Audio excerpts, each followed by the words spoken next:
Okay, my camera shut off with the last video. I've only got a little bit of juice left in here.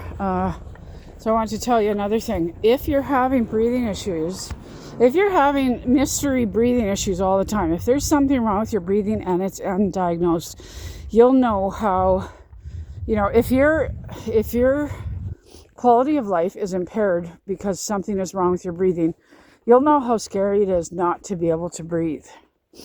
And you'll know how cumbersome it is, and it's a huge, huge problem.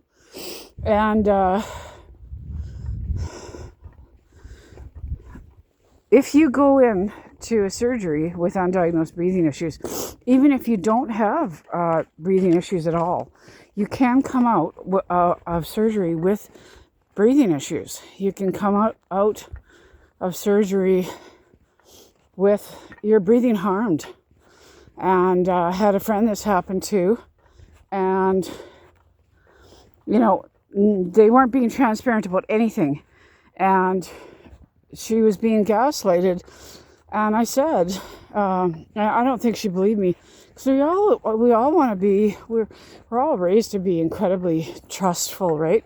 We're raised to have faith in the medical profession, and we're, for the life of us, we wouldn't even think that someone might be looking at us right in the eye and not being truthful about what's happening, right? It's not something that we imagine to happen.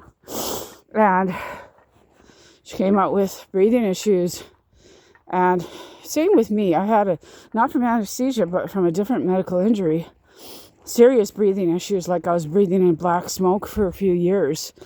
And anyway, she came out of anesthesia with her breathing injured.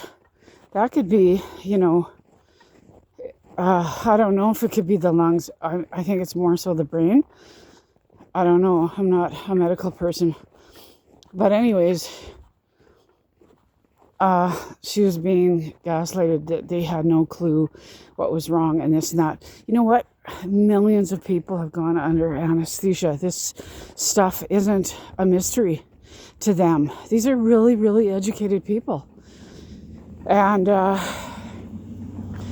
but just to let you know, if you already have breathing issues, and a lower quality of life because of it, you should know that. And you're going into a surgery, and under anesthesiology, under anesthesia, you should know that you could come out worse. And that's a terrifying prospect. That's what I'm facing. Or, God forbid, they don't know how to get you off of what is it? Is it a ventilator or the respiratory? They put the tubes down your throat. If this is what I figured out on my own.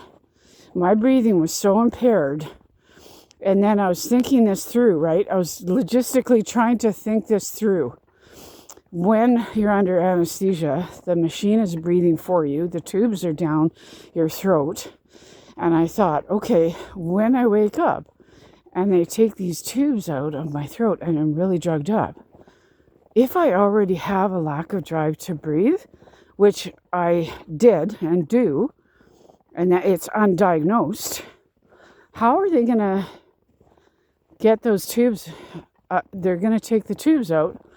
What's going to sustain me? What's going to keep me breathing when I'm really drugged up with the anesthesia and I already have a lack of drive to breathe? What's going to keep me breathing? So there are cases, they know all of this. There are cases where they can't get you to breathe on your own. And I don't know a lot about that. I don't know the implications of that. How do they get you off of the ventilator or respirator or whatever they call it? How do they get you off when you're all drugged up? How do they wean you off? And then, I don't know, this is interesting too. If you're having undiagnosed serious breathing issues and facing anesthesia, I don't know, maybe you should stop listening, because this can be scary stuff. I should probably put a trigger warning.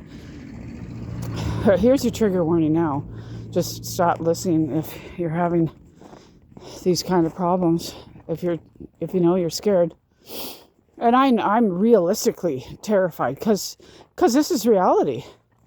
So there's an apnea test during COVID when they had people on ventilators. And what was happening was, anyways, when people are really ill and really, really ill and they may not survive, there's an apnea test. And what that test is to see if you can breathe on your own or not. Look it up. It's not about sleep apnea. It's about whether you can breathe on your own or not. And I think that's basically the deal. If a risk for people who are having serious, I don't know. That's just one of my fears. That's why I postponed it, put off a surgery, because I thought, how am I going to start? How am I going to breathe on my own when they take the tubes out? If they're not paying attention and if they're not diagnosing my breathing issues and I'm going into this surgery really ill, I'm at risk. So I don't know, I'm really happy to see that there are doctors online speaking the truth and stuff.